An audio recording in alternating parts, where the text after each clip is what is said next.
this is a very real thing, that there are so many undiagnosed and misdiagnosed women, especially, who are feeling crummy about themselves because they know that they're a little different, but they don't know why. They've always been a little extra. They've always been a little loud. They've always been a little brilliant. They've always had crazy ideas. Welcome to the Momnificent Podcast. This is the place where we help parents live a happy, healthy life with their kids. We're going to show you how to connect with your child and help them even in their most difficult moments as we hear from experts in the field. I'm your host, Dr. Karin Jakubowski, an international speaker, public school principal, and former struggling student.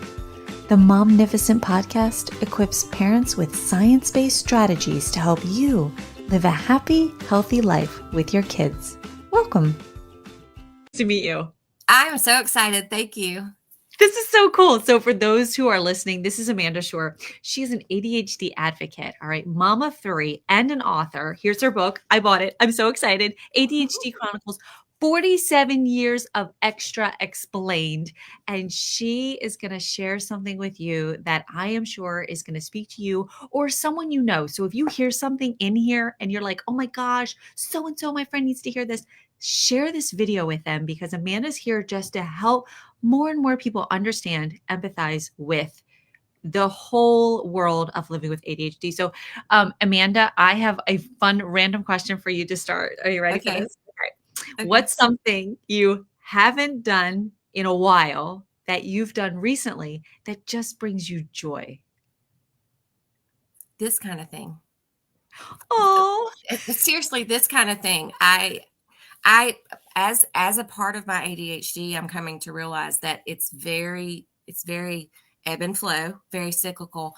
And I do have a tendency to go inward and to stay inward for a while. And it's not a depression. It's just it's an introspection. It's a quiet. It's a solitude. And I'm sort of coming out of that now, talking to different people about my book and that kind of thing. And I'm having so much fun. Oh, I know. I'm so excited. I'm so excited to hear this. Is going to be great. Okay, so let's dive right in. Can you start off by sharing with us a little bit about your journey leading up to your diagnosis of ADHD, which you weren't diagnosed till you were in your 40s, right? Right. Yeah. So what were some of the signs or experiences that made you realize something might be different? So I have always felt like I was racing, like I was in a race, like I was trying to get too much done in a day, and I used to even joke, and I don't dare do this anymore because I think it's invalidates the diagnosis. But I used to say, oh my gosh, I'm so ADD, or oh my gosh, I'm so ADHD, because there's the brilliance, and then there's, oh my word, where do I even start? Or, oh my word, let's go conquer the world. And oh my word, I can't even get out of bed. And I've always known that that's not how most people function, that most people are just a little more on an even keel, my husband being prime example of that. And so anyway, I was diagnosed in high school and college with obsessive compulsive disorder and bipolar. And I'm not saying that those are not there, but I definitely think now the more I'm learning that those are actually results of the main thing all along, which was ADHD. So then fast forward 50 million years, went through an infertility journey, all these things. I wrote a little journal about that. I love to write, so it's just my therapy. And in my early 40s was just diagnosed with anxiety and put on anxiety medicine.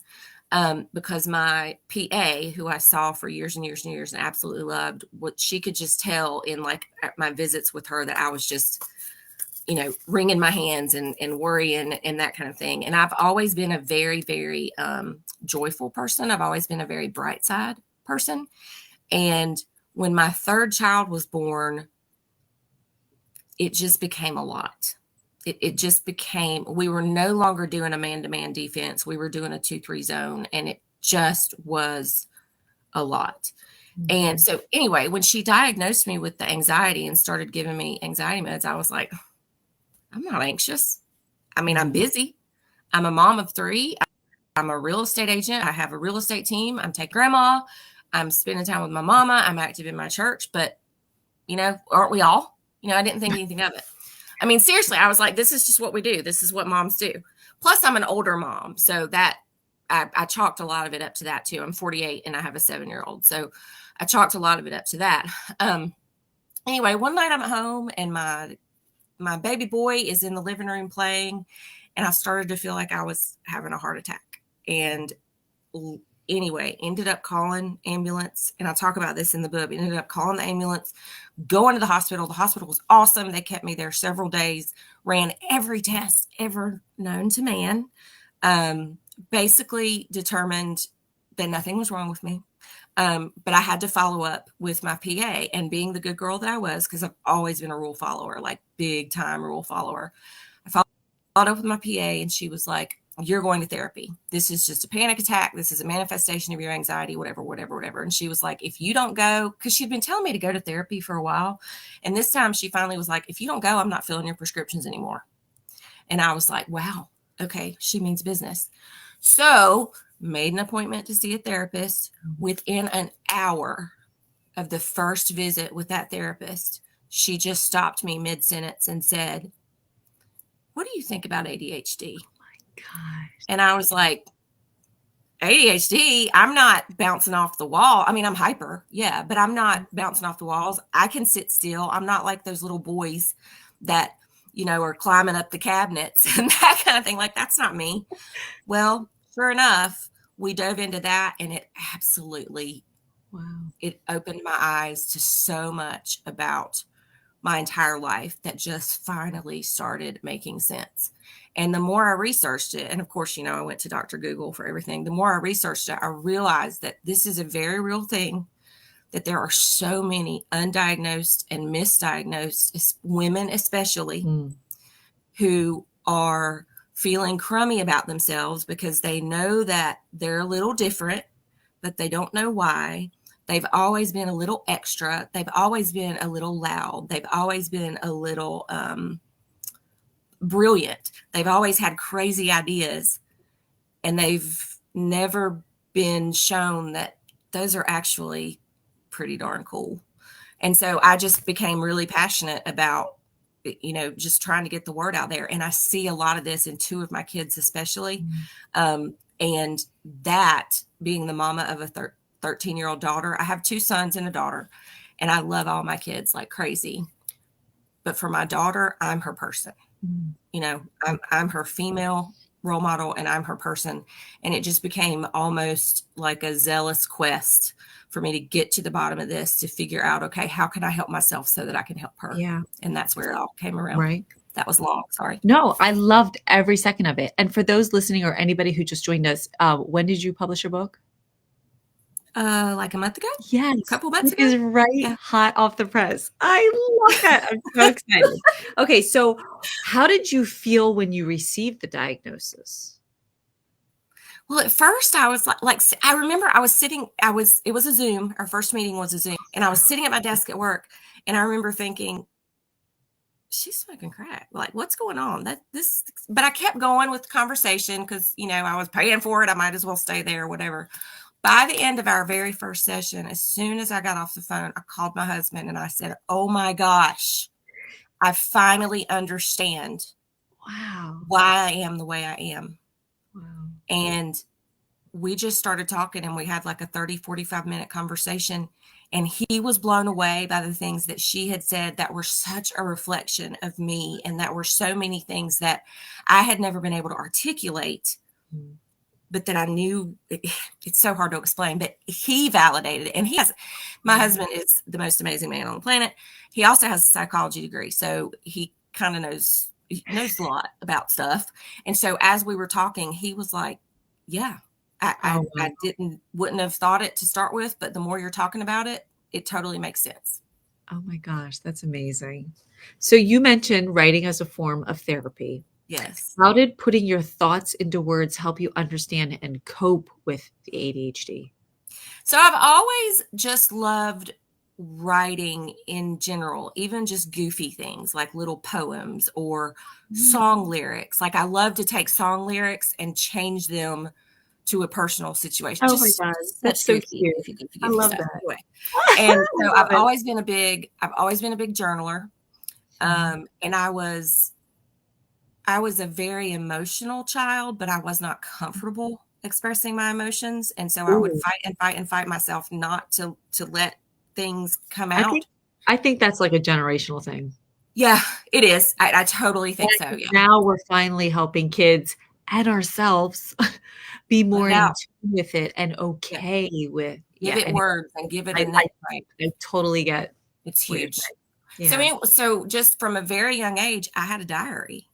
I mean, I was the diary girl. It had a little lock. It was so cute. Yes! I Yeah, I love mean, I always got it. I got a diary every Christmas, and that's what I did. And I would pour my it. heart out. And even if I would, but this is so funny. Even if I would miss a day, I would go back and write something for that day so that I Oh didn't miss my a day, god. that kind of thing. Anyway, and Wow. so I've just always, always, always written. Well, then along comes social media, and along comes this forum where I can go online and I can write about what's happening with me, my thoughts, my feelings, my family, my job, and get this whole community of people asking questions. And oh my gosh, I experienced that same thing, that it just kind of snowballed Mm, from there.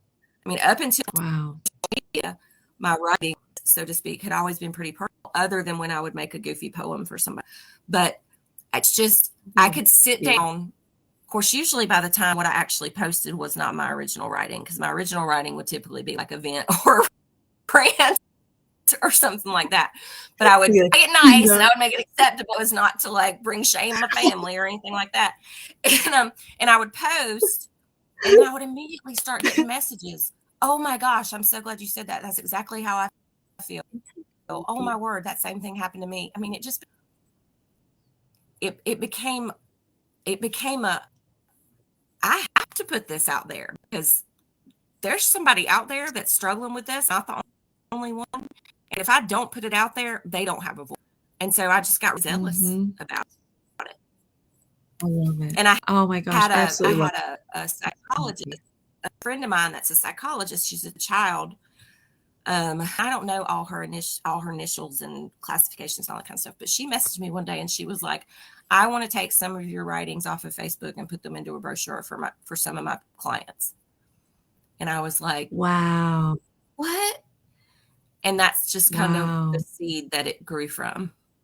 So, Yeah, yeah, it's so helpful. I mean, when we can share our story, it opens up and free it's like a freeing. I think of it like a key unlocking and mhm, setting someone else free when mhm. you find the freedom to get to the place where you take the risk to share where y you think someone might judge you, but the opposite happens, and it Mhm. just it's like a connector that opens. That's Well, so I joke with beautiful. people. They're like, "Oh, you're so brave." And I'm like, "No, I just talk a lot."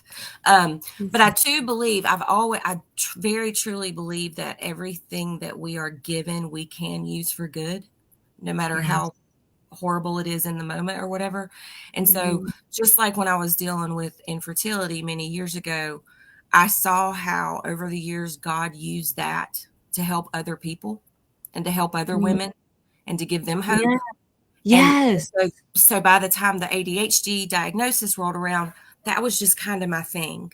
Just Yeah. just share, and Yeah. then it just naturally evolved. And I have been able, I'm happy to say that, especially with infertility, with that being such a thing for us a long time ago, I have been able to help people, and I have been able to counsel people and to give people hope. And I hope and pray I can do the same thing with the ADHD, whether it's a Isn't it parent of a powerful? child, a Yes. grandparent. I have a guy that I work with that's a grandparent, and he just came up to me one day and he said, "You have helped me understand my grandchild so much more."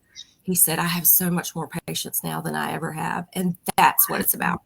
Yes. Oh my gosh. So let's get on to this other question because I love, love, love what you're saying. And I know you're going to add to it. Could you share some insights or strategies you found particularly helpful when navigating with ADHD? Like, what advice would you give to others who might be facing similar challenges?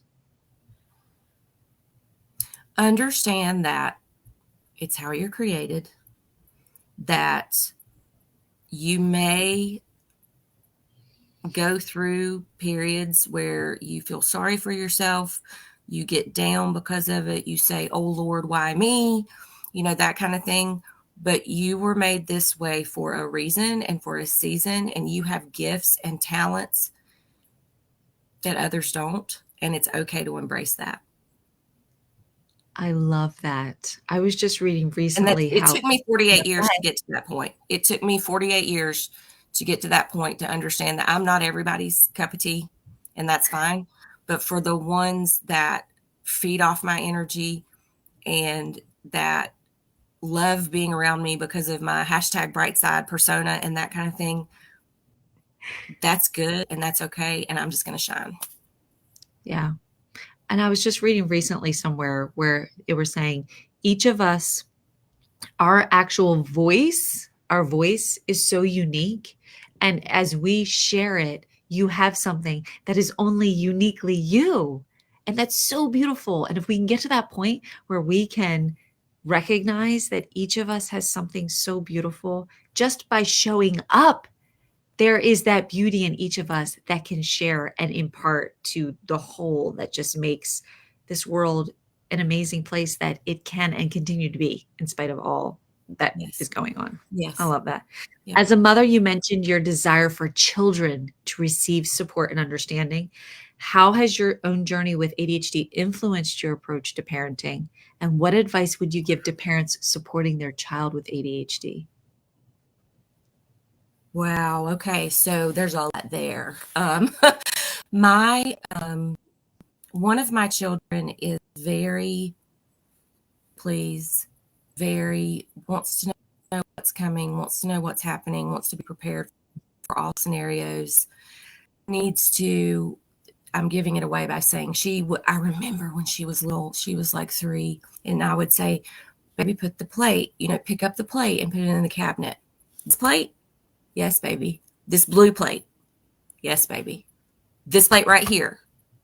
Yes, baby. Because she was so afraid of messing up. And my awareness and diagnosis, and even back then before my diagnosis and understanding that I was a lot like that too, just made me so much more patient. Wow. When those things would come. Yes, baby, for the 17th time, that plate. Right. No, I'm just take it for you. I didn't handle it right every time, but just made me so much more patient, so much more full of grace, and that kind of thing. Wow. And then with another one of my children, understanding with him being the youngest, and then with my diagnosis, I always knew from about the time that he was 18 months to 2 years, I just said to my husband so many times, he's different. There's something different. And I didn't mean it negatively, or I just meant he's different. He can't necessarily turn off his tantrum like our other could. He does feel everything to the 20th degree, be it good, be it bad, be it ugly. This is how he's wired. And so when my diagnosis came along, that validated so much for him, and it made me even more, we're still strict, and that kind of thing, but it made me even more aware that, okay, he truly cannot handle any more in his bucket. His bucket is so full right now that it is seeping over the edges, and the child is on sensory overload. And if we don't give him a few quiet minutes, he's going to explode. And I get that now because I live it and I recognize it. Yeah. Yeah. And if we could go there, is there something you would say to teachers who have students in their class dealing with this? What's one word of advice or something you wish or hope teachers could help kind of resource them in this? Mm-hmm. Something that some of my teachers did when I was growing up, and I always thought they said it was because I was so emotional, but something that they did that always really helped me.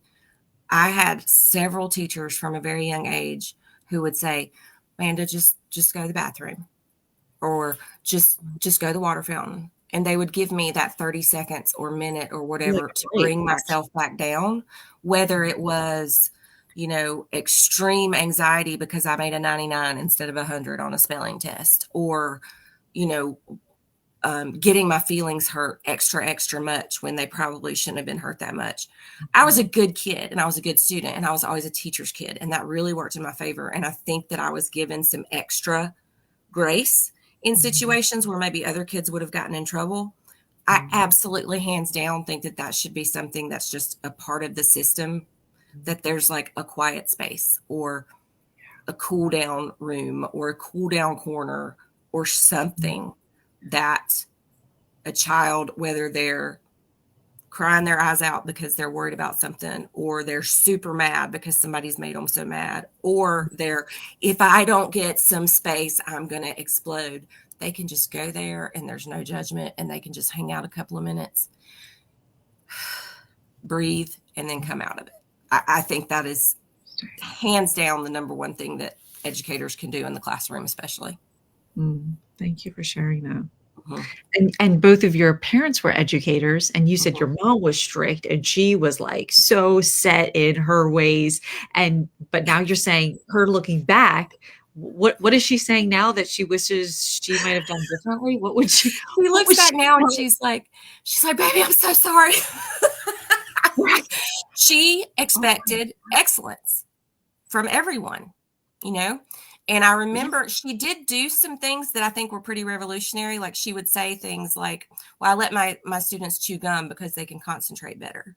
Well, back in the 70s and 80s and 90s, that wasn't done, and she would wear dangle earrings because she said it helped her students focus more and pay attention. So she did little things without even thinking about it that recognized that not everybody should be in a box. But she still expected excellence, and that excellence was per the standards. And now this is how we act. This is how you raise. Exactly. This is what we do. Now she looks back and she sees that. She sees students out now and she'll even say, I was so hard on you.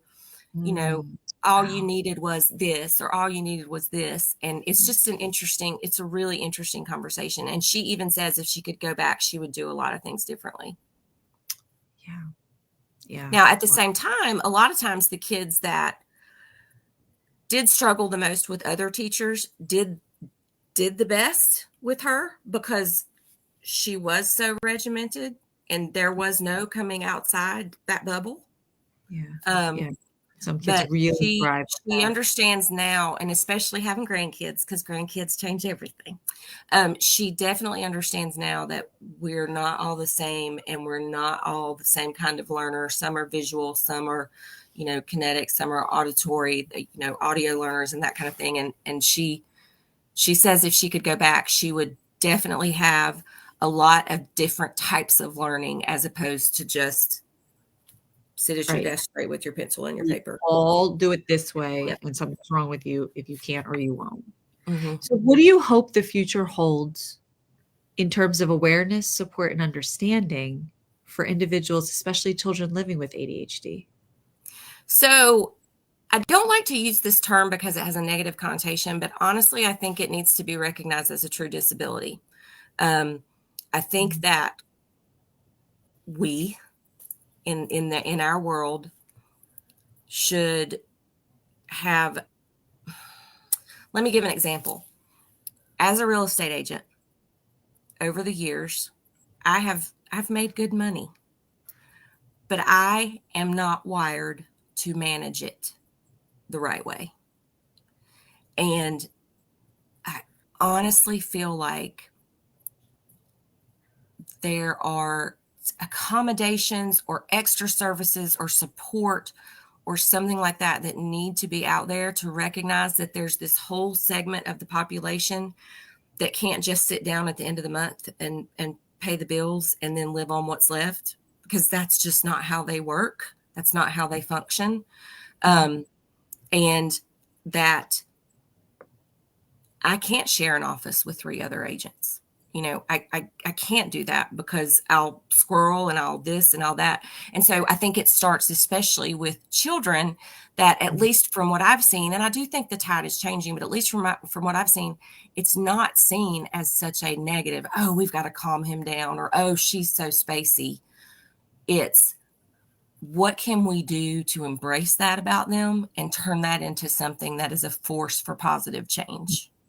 Because let me tell you, there's nothing spacey in this head. This head is full of thoughts. There is nothing spacey here. But because I'm often, and girls do that, I see this with women. I know I'm stereotyping, but Mel Robbins said with males, ADHD is more external, and with females, it's more internal. And that so resonated with me, because our minds are going 90 miles an hour. We're not necessarily climbing up the walls, and that kind of thing, but we can't fit in a coherent thought because we have so many thoughts swirling in our heads. Yeah. And I just want that to be seen as, okay, let's take Amanda and let's talk with her and help her give words to how she's feeling, what's going on in her mind, and let's see what kind of path we can perhaps direct for her that's going to play up to these things, instead of trying to squash them and make her like everybody else. I love it. Or then you get dubbed the bad kid. Right. And or the hyper kid, or the loud kid, or the... mine was always, you're so random. Yeah, I am. And now I know why. I mean, yeah.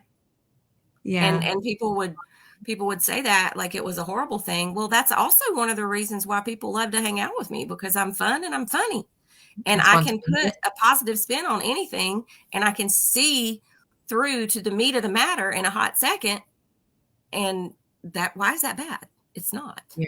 No, exactly. So what misconceptions, finish us with a misconception that you think exists about ADHD, and maybe how you hope your book might contribute to dispelling one of those myths. So one of the misconceptions that I'm starting to see now is just that, oh, that's the new diagnosis. Oh yeah, you said. Or, oh, that's the new thing. We were talking about this earlier. And that drives me crazy. No, it's not new. It's just finally being recognized, and finally being addressed, and finally being validated. It's been there all along. But now we're talking about it, and we're trying to figure out, okay, how can we help the next generation so that they don't spend the first 46 years of their lives trying to fit a mold that they were never intended to be a part of. I get real passionate talking about that. And other thing is just, it's not the same for everybody. It doesn't manifest the same person to person to person. And you may be off the charts ADHD, and we may have this much in common, but we're still both clinically correctly diagnosed ADHD. So there's so many nuances and so much variation in the different ways that it manifests.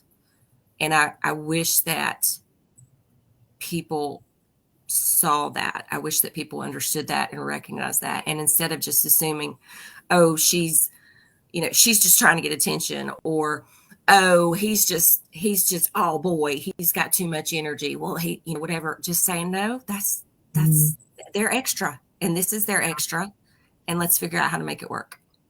And we miss what people are internalizing because we have it off, and we haven't truly given it the space to say, this is what it is, and the place.